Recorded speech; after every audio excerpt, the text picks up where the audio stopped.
Thanks for joining us today. I'm Aly Saxe with Ubiquity PR, and we have a really fabulous lineup of women today that I'm excited to introduce. Can everybody hear me? Okay, great. I'm going to get right into introducing them quickly so we can get into questions, because I'd like to leave some time at the end for audience questions as well. So first we have Heidi Jannenga, who's the co-founder of WebPT, which is an electronic medical record solution for rehab therapists. The company launched in 2008, and WebPT has since grown to 200 employees and more than 29,000 customers. As a testament to their group, WebPT recently earned a ranking of 231 on the Inc. 500 list. They're arguably one of the fastest growing and hottest technology companies in Phoenix, and we're very lucky to have them. Next is, I don't have these in order, Maria Speth is a shareholder in, I'm going to butcher this, Jaburg, Wilk law firm? Is that right? Jaburg. Jaburg, okay.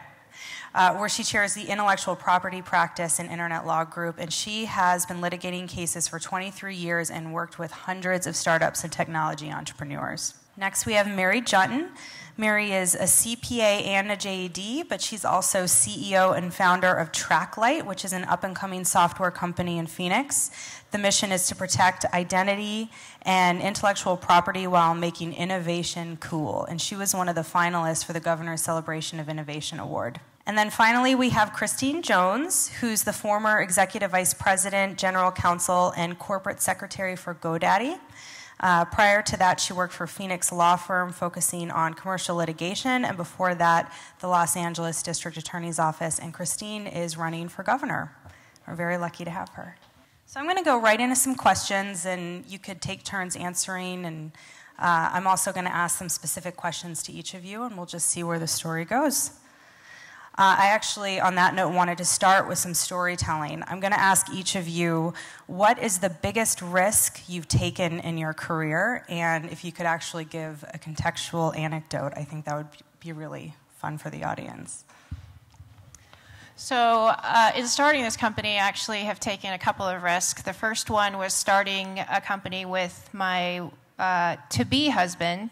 So we actually, co-founder, Brad Jannenga, we started our company in February of 2008 and then actually got married in May of 2008. So it was a pretty good risk to take that leap with somebody who was your potential husband at the time.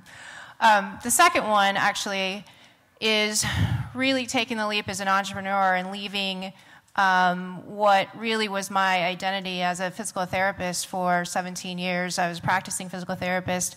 Had a very large practice expert in sports medicine here in Tempe, and took that leap to something that was very foreign to me as being part of a software company. Obviously, being the SME or the subject matter expert in bringing my knowledge of physical therapy into the company is extremely important. However, sitting behind the desk, being an executive, and leading a software company was obviously not something I'd ever done in my life.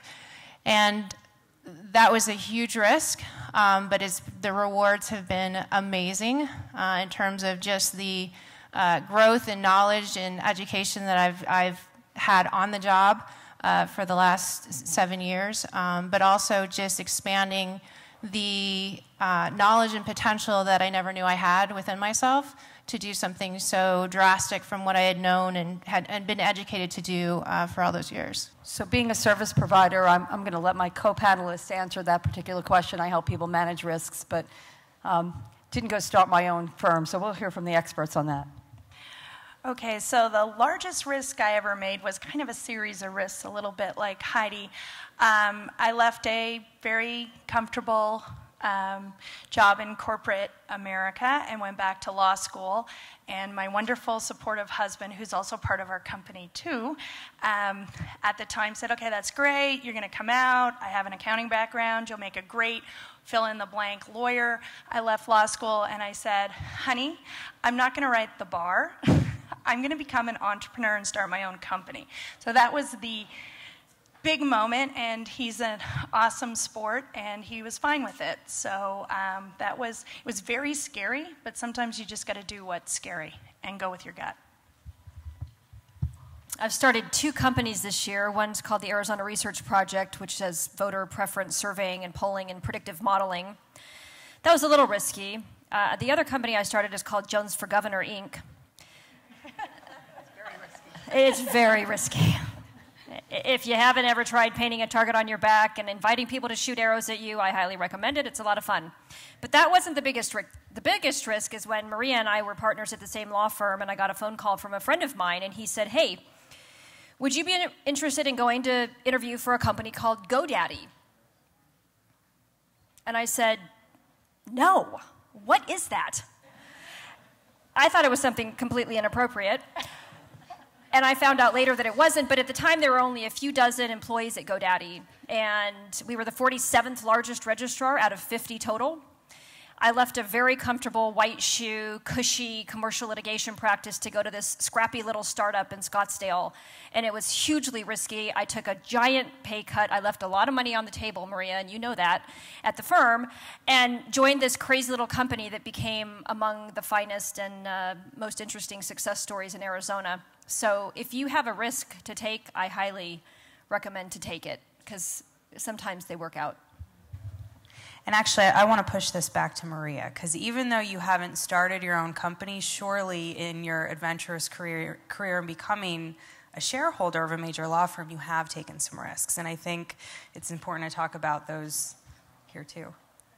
Well, of course, we all take risks every day. And every decision we make is a risk. Every client we decide to take or not take, every time we turn down a client, it's all about risk taking. I mean, that's how we move forward. And I just don't have a story about a particular risk. I will say that, and I say this to everyone in the audience, not just the women, but you have to listen to your instincts. If you're thinking about a risk, if you're thinking about doing something, you know, Christine said I left a lot of money on the table, I left a very secure job, she had a great position at the firm, and she went out and did something totally risky. Why? Because you listen to your inner voice and you listen to your instinct. So sort of my message to everyone is all the little decisions every day and all of the big decisions, listen to your instincts. They will guide you. And when you hear that little voice in your head that says do it or don't do it, don't ignore it, because you know you'll go back later and you'll look back on that and you'll say, I should have listened to, you know, I should have known, I should have listened to my instincts.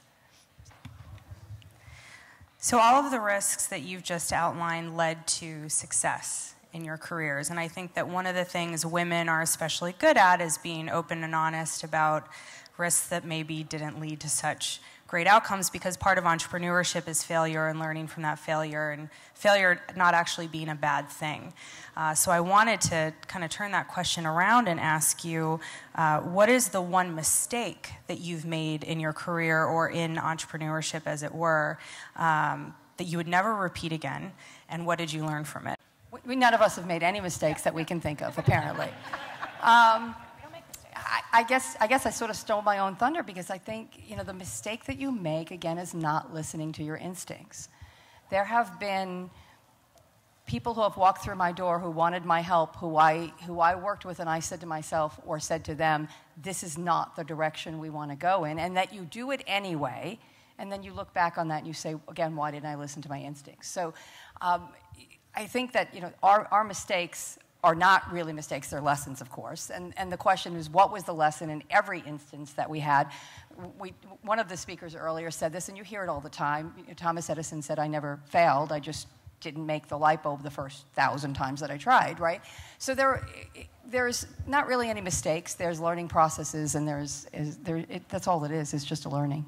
Pretty much the biggest mistake that I made, and unfortunately I made it more than once, over the last couple of years as I was... The first time you make it, it's a mistake.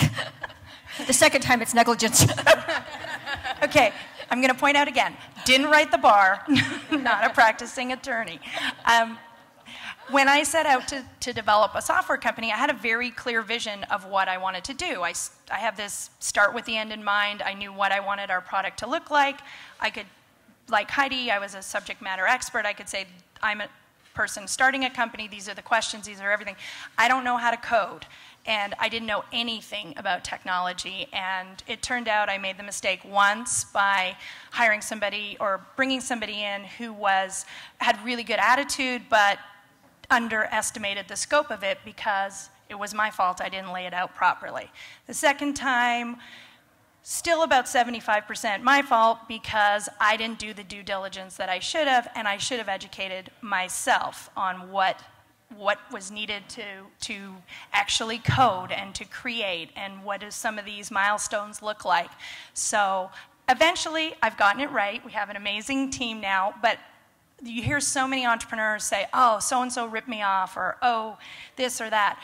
At the very beginning, technology was like a voodoo black box. It was like, okay, I'll send you an email with my wonderful spreadsheet with how I want all of this to work. And then you'll send me back a link to a website that works. And that is not how it works at all.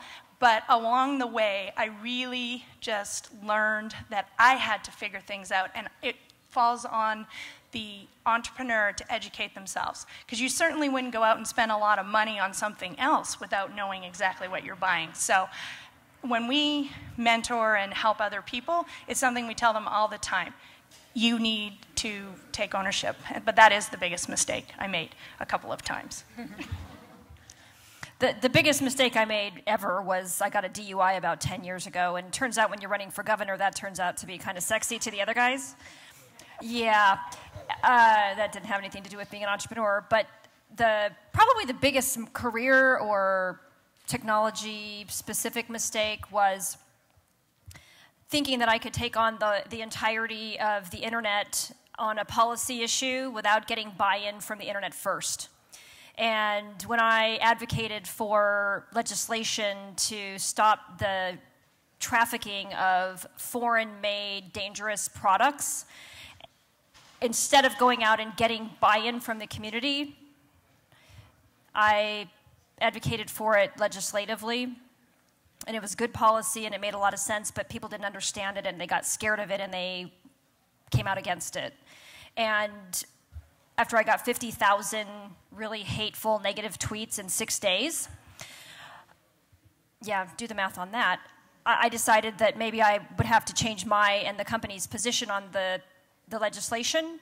But what I should have done, because in balance, nobody thinks it's good for dangerous goods to come into this country from foreign providers, should have gone out and got community buy-in first and then advocated for it. And so that was a great lesson I learned, and something that's applicable in a lot of different contexts as well, because there's so many good ideas that come out of the room and out of this conversation today, but if you just try to go wholesale, push them on to buyers or investors without socializing the issue first, a lot of times they fail.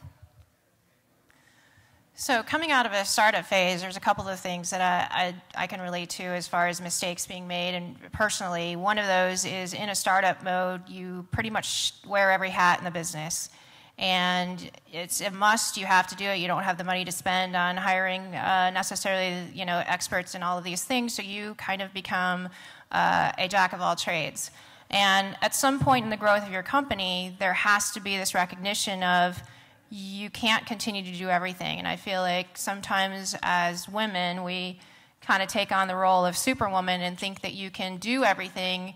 And that at a certain stage in a company, it's really important to understand that it's better to hire people that are experts or people that may be better at it than you, and recognizing that you actually, if you're trying to do everything, you're doing everything well, but maybe not as best as it could be done. And hiring the people that offset potentially your weaknesses or things that you may not be as good at. The second one is to recognize that there is no such thing as work-life balance. As a woman, or as a female, I think that that word is kind of a buzzword, and for everyone, I think that's something out there that we all strive to do. And it's really about defining that. Every single day, it's not about balancing work and life. There may be some days that just have to be all about work, and you're going to be dedicated and all in to what you're doing at work. And then other days where you're all in and dedicated to being the best mom that you could ever be, or best wife, or best husband, whatever it is. And the balance happens over time and not necessarily every minute of every single day. And that's something I'm still learning. But it's a good lesson, because if you sway one way or the other, you can beat yourself up and not think that you're doing something well when you actually are doing it really well. I want to follow up on the don't try to do everything yourself. One of the things I have experienced over and over again with my clients who are entrepreneurs, especially the inventor type or the very intellectual type, is they have a genius, and you probably have heard the phrase, if it's not your genius, it's not your job. And what they think they can do everything, or they want to do everything, it's their baby, it's their product that they've developed, and therefore they want to do everything themselves. And the best thing that you can do for your company is to put somebody in the position to do the job that you're not necessarily that great at. If the product is your passion, if what you know is the product, find somebody else who can speak the investor's language and talk about the business end of it. Don't expect to do it yourself. Because again, if it's not your genius, it shouldn't be your job. I'd like to follow up on that with a direct question for Mary. You had talked about technology being a black box of voodoo, and you recommend that as an entrepreneur you should learn everything you can about what you're embarking on. And that's just not just technology. You could be creating any kind of product and not have the inherent skill set to build it, but that doesn't mean you shouldn't build it. Getting a little bit practical now, and building off of what Maria just said, how as an entrepreneur with limited resources can you go out and find the resources that can help you with what you don't know? So that's an interesting question. And at the back of the room is Jill Howard-Allen, who's our COO. And Jill is the nice side of TrackLight. She is former Southwest Airlines, and she handles our marketing, and she's now our COO. And I went into the lunchroom at the incubator that we're at, and this is a plug for CEI. You know, you're at an incubator, you're going to run into people every day there. I went into the lunchroom and I said, "What you doing? You don't seem like you have a home here. How'd you like to come hang out with me at TrackLight?" And then I just sort of sucked her in. So, and now she's full-time. And I think the way to do that, to build those skills are, as Maria said, you recognize that you're good at some things. I mean, it will sound crazy. I built a SaaS company because I thought then I wouldn't really have to talk to anybody. Which, of course, is not true. You have to have employees. You have to talk to your customers.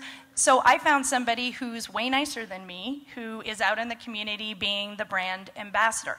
On the technical side, I educated myself to a certain extent, but I wasn't going to do the code for TrackLight. So what I did is I found some people that I trusted to then interview and help me in that area with technical expertise. And as a startup, we have we try to attract people by explaining to them our vision, explaining to them our values. We emulate the WebPTs and the Infusionsoft with their culture. We're big Zappos fans, and I really think there's something to be said about coming to work for a company. It's not about the money, and we've hired we have a senior team, but then we've hired a lot of younger people. Our youngest person is 17, and then we have a bunch of people in their 20s. It's not about whether they make $10 an hour or $15 an hour. They want to be part of something. And what we let people do is find their lane, sort of where they like to operate, and then we tell them to go for it. And I think that's how you get people involved. And I can't possibly do everything now. We have 16 people now, and we're trying to get the revenue to catch up with the 16 people.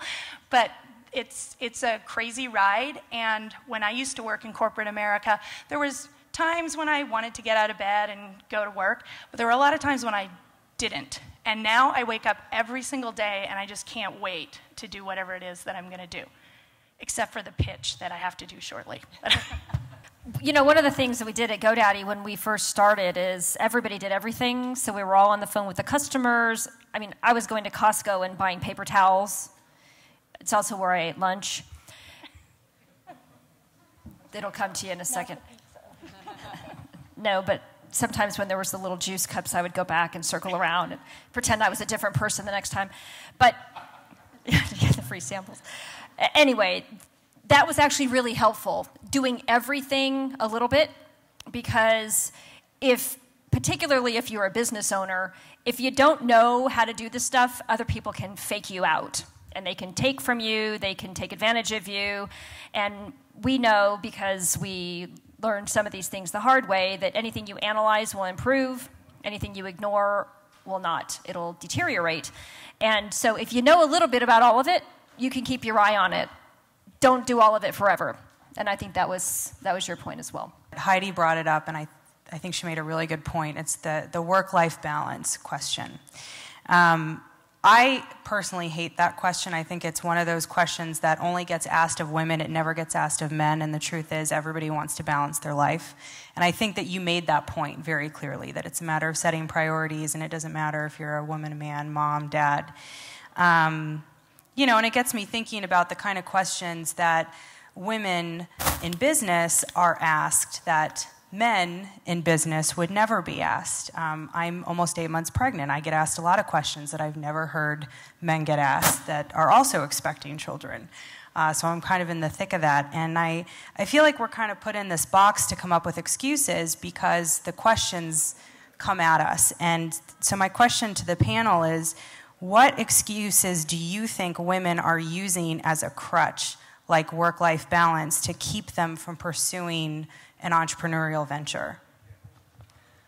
Well, I think that's the first one is, can I do it and balance my family life and, you know, my social life, and then also, you know, starting up a new business. And, you know, I think it's really taking that misnomer of trying to balance and really understanding that if this is something you're really passionate about and that you want to do, you should take the leap of faith if you have all your ducks in a row. And sometimes that actually is really what can make the difference in the risk factor as we may perceive it being different for some of us. Some of us are more risk takers than others. I personally am not a huge risk taker. I'm the first one to admit it, but that doesn't mean that I can't be an entrepreneur. If I assess my risk and mitigate them as much as possible by learning as much about the field that I want to go in or the industry that I'm trying to push my product into, and have an understanding of what I'm trying to achieve and set goals for myself, I think that you can mitigate some of those risks for yourself and allow you to take that leap. The other one is just not believing in your own potential and just relying on your experience. So that was a big one for me, in that we tend to look at ourselves much more in what have we done to say that maybe we could do something else, versus having the potential and parlaying some of the experiences you might have had into something else. And I think men often are able to do that better than women. And to your point, I think that there is a lot of differences between men and women, and I think that it's really important to actually identify some of those things. Men don't go through the issues of being pregnant, so there are significant differences in the workplace that actually happen because we are women. So I think it's one of those things you want to be thought of as equals, but there are significant differences that we should be looking at, especially as women executives, to recognize those things and be able to elevate those things within your business, whether it's hiring for potential versus just experience, and looking at that across the board, regardless of what applicant you come in the door, whether female or male. So I think one of the crutches or one of the excuses that women make and people make in general are, I'm going to wait until the kids are older. I'm not going to do it now because the kids are young, or I've got responsibilities and I'll wait. It'll be later on. And I don't think anybody would disagree with me that kids learn from modeling what we do, not from what we say. And so we can say something until we're blue in the face. It's not really ultimately going to make a difference. What really makes a difference is what we do.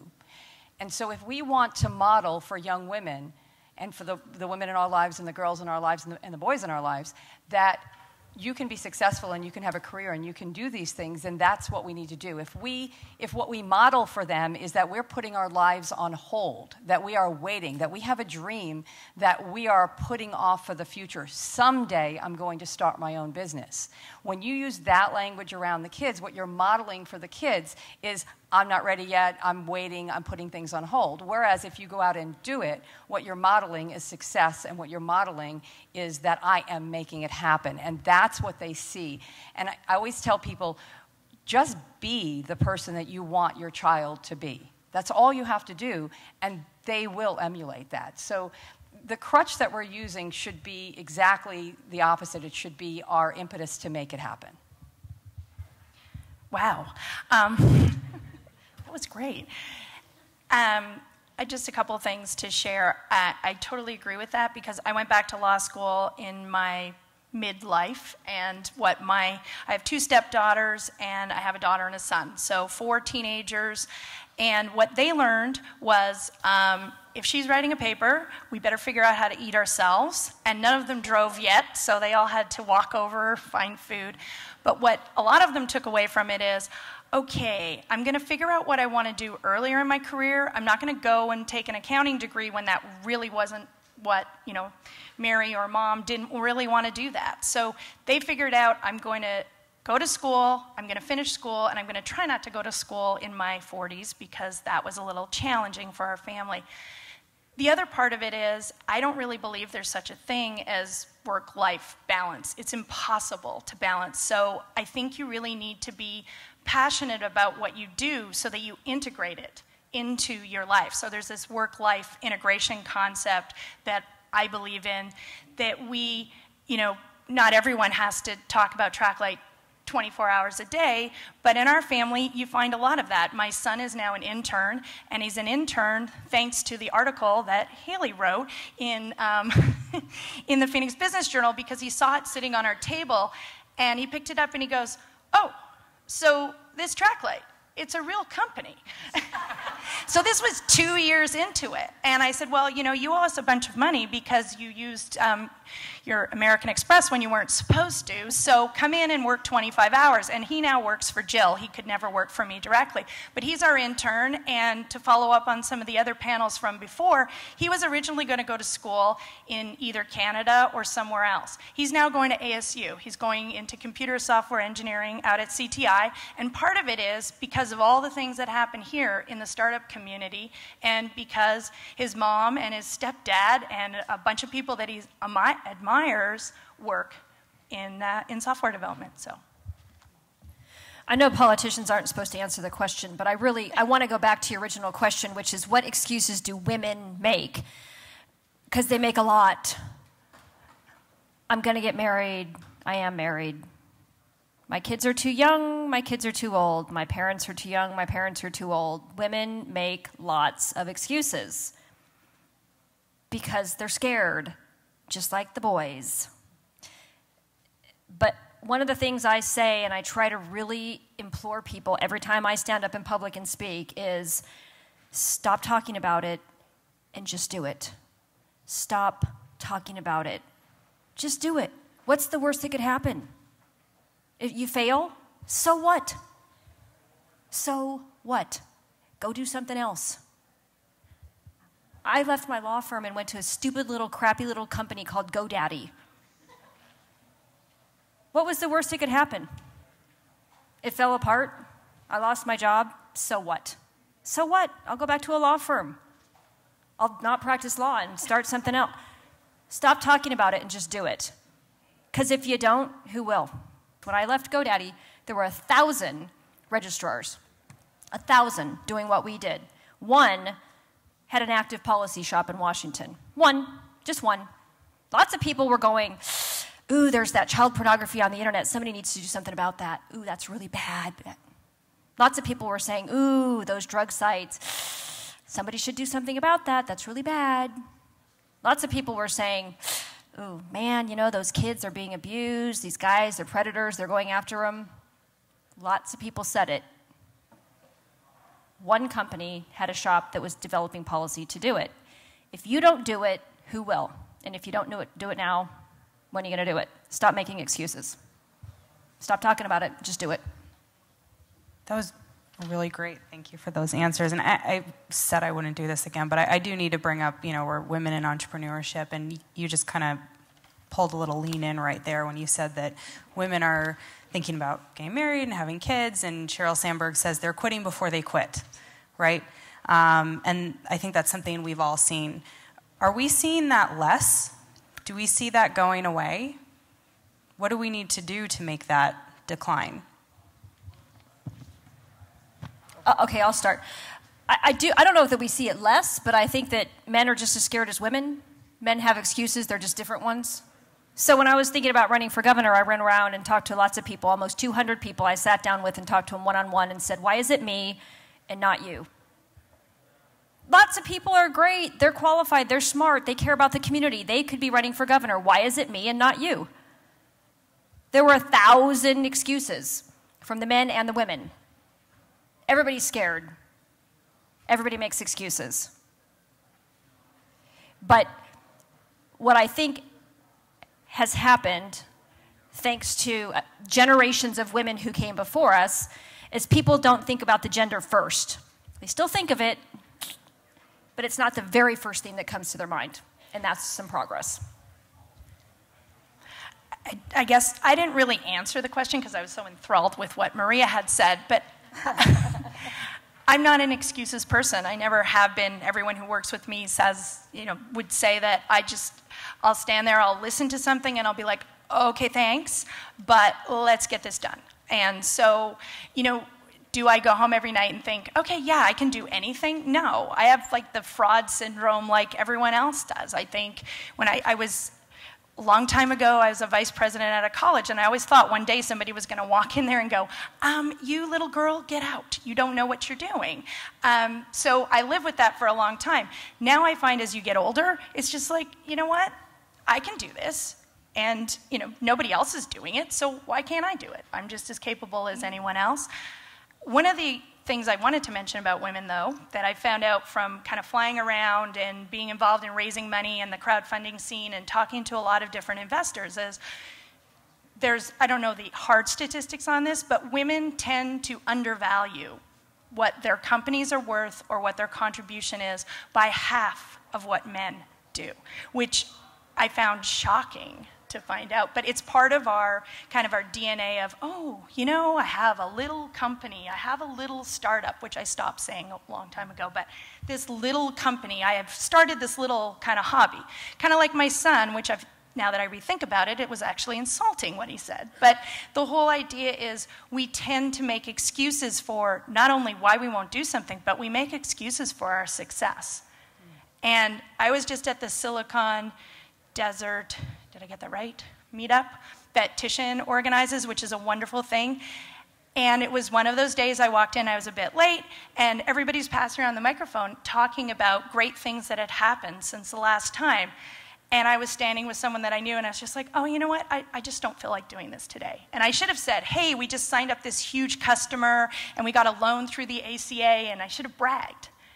But it feels wrong. So I think that is really a female thing. So it's not really an excuse, but it's an issue.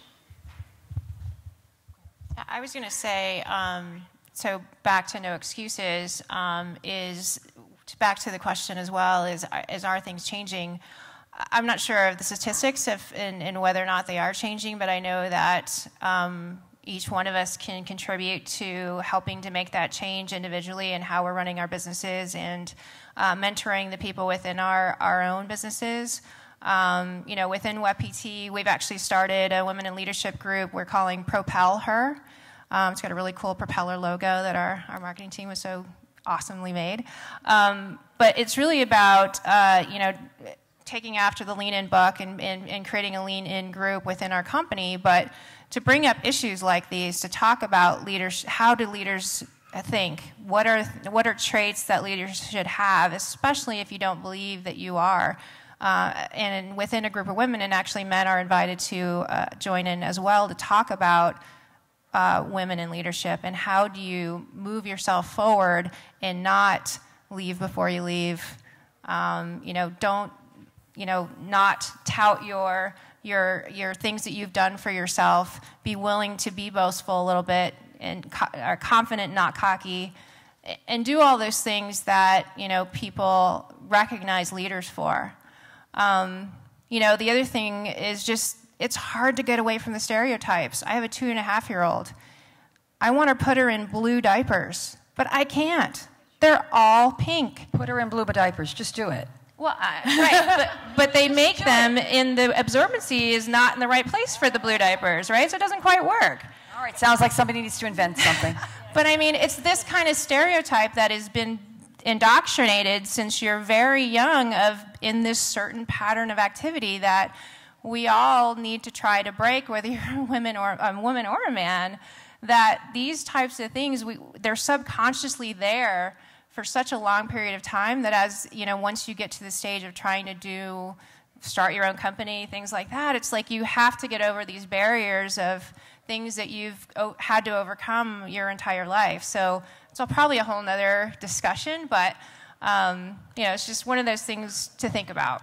So to answer the question, are things changing? I'll bring a personal story into this. So when I was young, I wanted to break gender stereotypes, right?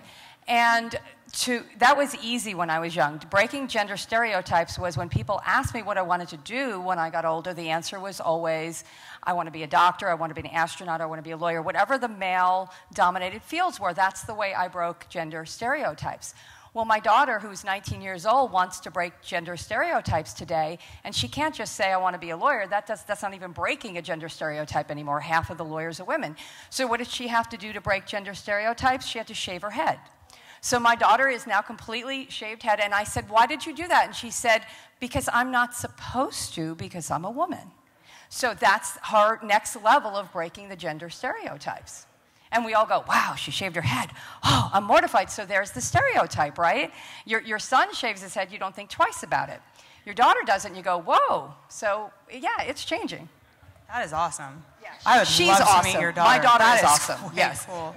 This is a perfect segue into my next question. I'll actually share a personal story, too. I recently met with an advisor, and I was going through a tough challenge, and I said to him, I just don't know how to do this, thinking I'm being earnest and honest, and he stuck his finger in my face. He said, don't say that. A man would never say that. And I think he was right, and it stuck with me. And I think it feeds into what Heidi was saying, that we are fed a very different dialogue than our male counterparts, which goes into my next question. In addition to being leaders and giving back to our communities and being mentors, what else can we do as a community to get and keep more women in the STEM fields? Well, it starts with education from the very time you enter a school, to help to promote, you know, the STEM process or STEM science, technology, all of the engineering, math, to introduce those to girls, and that it actually is cool to be doing those things. And it's time's up. So introducing new aspects of you know, block building and things like that are not stereotypical for when they're very young, I think is extremely important. And also getting behind bills that will definitely promote science and education for everyone. I mean, I think it's just the educational process, educational system just needs a boost to understand like all the other panelists from a lot of the other groups said, it really comes back to education and promoting education from the very beginning. Really? Okay, a couple questions from the audience?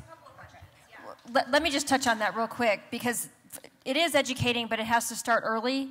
And if you ever hear anybody tell a kid, you can't sing, you can't dance, you can't do math, you can't do science, you correct them right on the spot. Every single time. Because they can, and they should. Boys and girls. Stop telling kids they can't do something.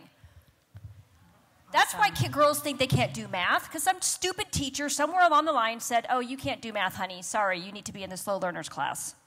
Give me a freaking break. Mary is emphatically nodding her head up here, yes.